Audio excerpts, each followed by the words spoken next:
भाई पूरा है गांव में हिमांचलपुर में हाला हो कि उससे कहिए मत कि उससे कहिए मत। इनका लोग के बाद जनता ने कहा खुलेला पहले गोनसार झोकातला तो उजी खुलिया ना तो पनघट पर ना तो ऊ से बाजे तो घासवाही में जरूर खुल जाए आ वो तन तो भाजी खोटत में आए अब तो ये बात खुल गई कि मालिन गई रही फुलवारी में एक बूढ़ आइल बा फुलडलिया चला के मरल से फुलडलिया सोना के हो गई ला। हम लोग बुझलिए गो कोनो फंड आ जाओ ब्लॉक में आ खाली गांव में कहुआ के कहे कि फंड आ गई बा तो पूरा पंचायत के लोग फंड खातिर जुट जाई। ई ना सोची कि फंड कौन है जरूर लोग जुटी हमरे को मुस्माती लिखवा दी। मैं हिमांचलपुर में हाला हो गई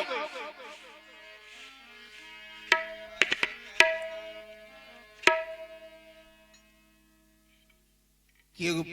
बूढ़ आइल बा अरे सोना बनवाला चला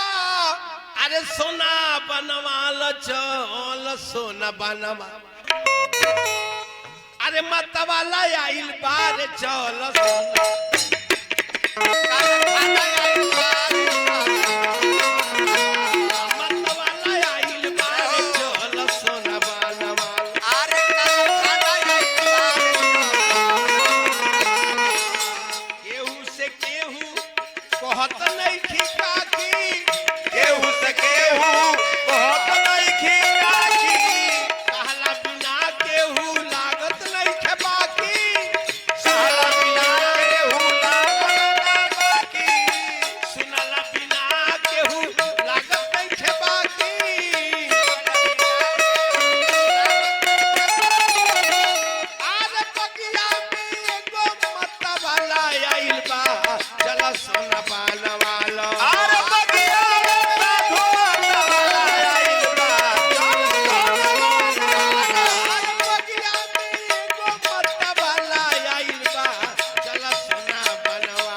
हसुआ खुरपी गणासी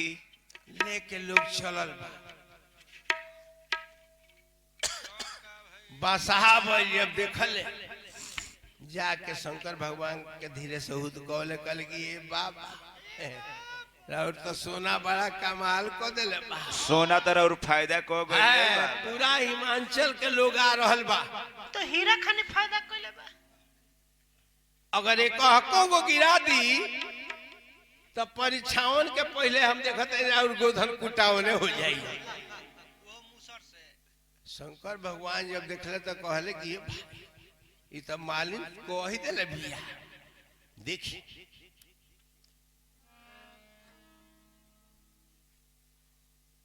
झोरा में से भभूत निकलले तो हथिया पर धक्के फूक दल इलो धावल बाइने से ओने से हाडा बिरनी जाके जब झुकल बड़े सो तो वो कल के सोना या कारखाना याद पड़ो सारा लोग भाग के अपना अपना घर में जाके लुकाई।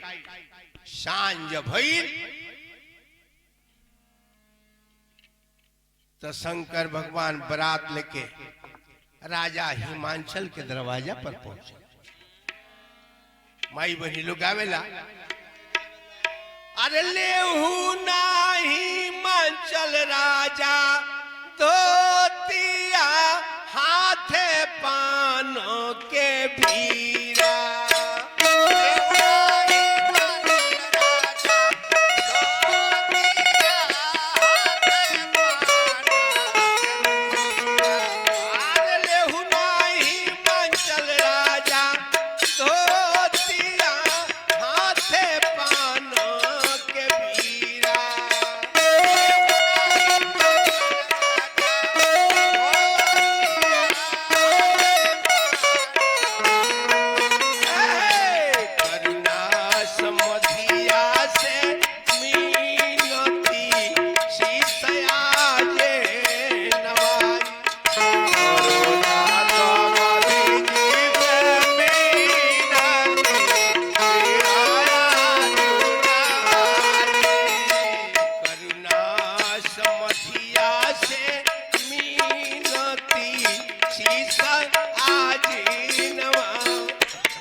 जब सुनली हमार दामाद शंकर भगवान दुआरी पर ए भैया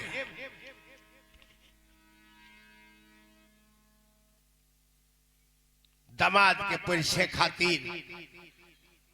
मैना रानी जब चली जैसे पहुंचली तले सांप जब फोई दे कैलस थरिया छूट गई आ भाग के मैना रानी घर में लुकैली कहरी की परघर घालक लाज न भीरा बाझ क जाने पर सौ के पीरा नारद कर मैं काह बिगाड़ा भवन बसतु जिन मोर उजारा हम नारद के का बिगाड़ धनी ऐसा हमरा सुंदर बेटी के हई बूढ़ बोर खोज के ली साफा बसिया ए भैया मैना रानी जाके महल में चिल्लाता रही जब ना घर में चिल्लाता रही वही सियार बोले लगा कहली कि ऐसा न बौरा हो बरसे गौरा न बिया हब अरे भले गौरा रही है कुंवार हजामिन कलश की रानी जी काहे रुला डेरा गई हमरा के आदेश करना हम इनका के जाके तुरंत परिस देव 2 मिनट के काम मलिनिया के बात कम बेश सबका मालूम रहे लेकिन हजमिनिया कहस के हम परिस देव इनका के कितना लोग के परिजनी कौन खेत के मुरही बने मैना रानी आदेश दली हजामिन छरिया में लोढ़ा धके जब चल शंकर भगवान देखले कि रे दादा हजमिनिया तो आवती कहीं एक को लोढ़ा नाक पर जमावल तब तो हमार कल्याण हो जाई फट शंकर भगवान एगो बिछी के इशारा कैले कहले कि ये बिछी तनी जाना हो दे आवती बड़ा तो हवादर कर डोंका पर ए भैया बिछी उतरल अभी कुछ दूर पर हजामिन रहतल जाके कल टन दे मरलस अब तो हजामिन के फोन दे थोरिया धरती पर गिर गई आ वही से हजामिन भागतिया कि दैया रे दैया ऊपर मुंह चढ़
वही तो बिगड़ गई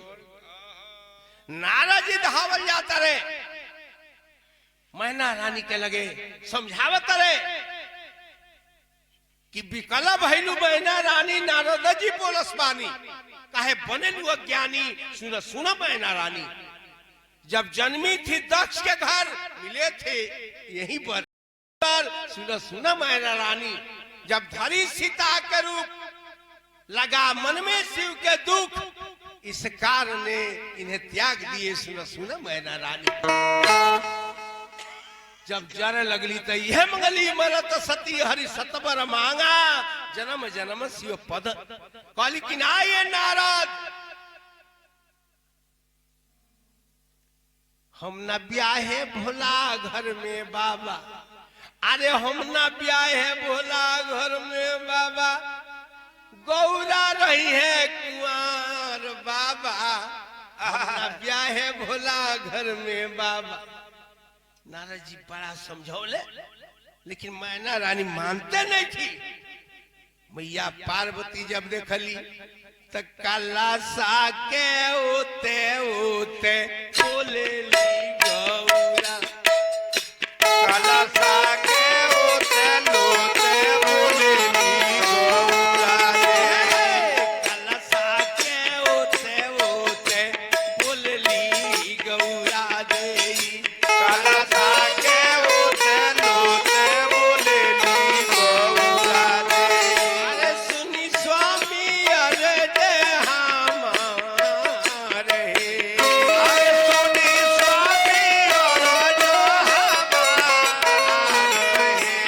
आए सुनी स्वामी अरे दे हमारे आए सुनी स्वामी और जो कनिये साये स्वामी भेसवा बदली थी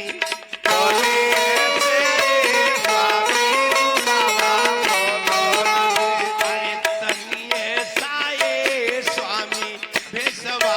बदली थी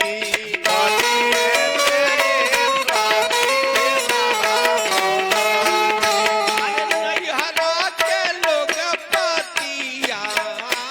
सहे आहे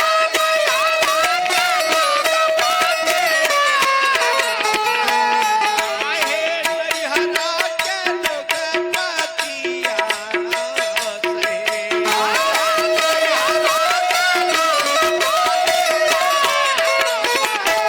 आहे नैहरा के लोग पतिया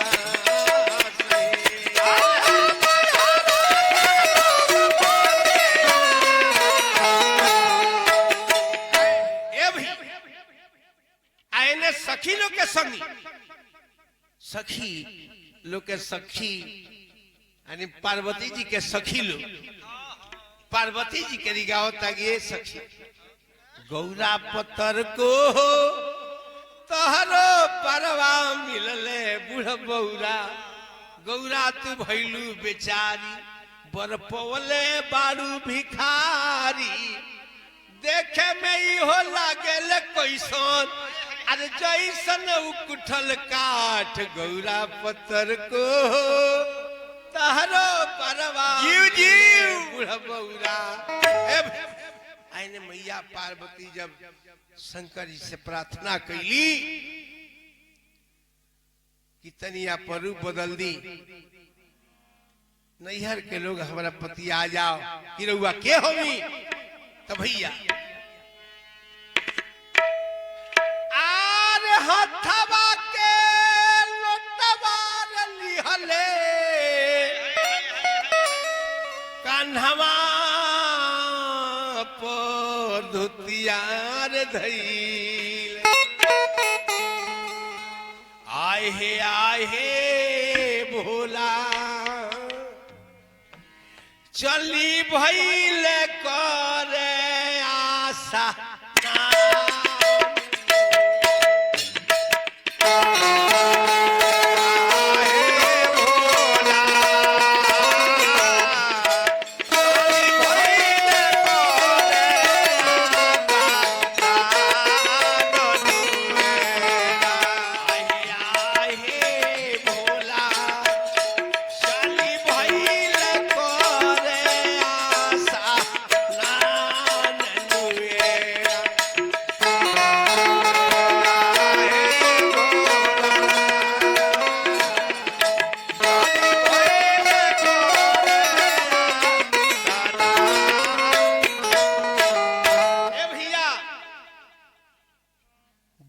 घरवा के खोलिए बाबा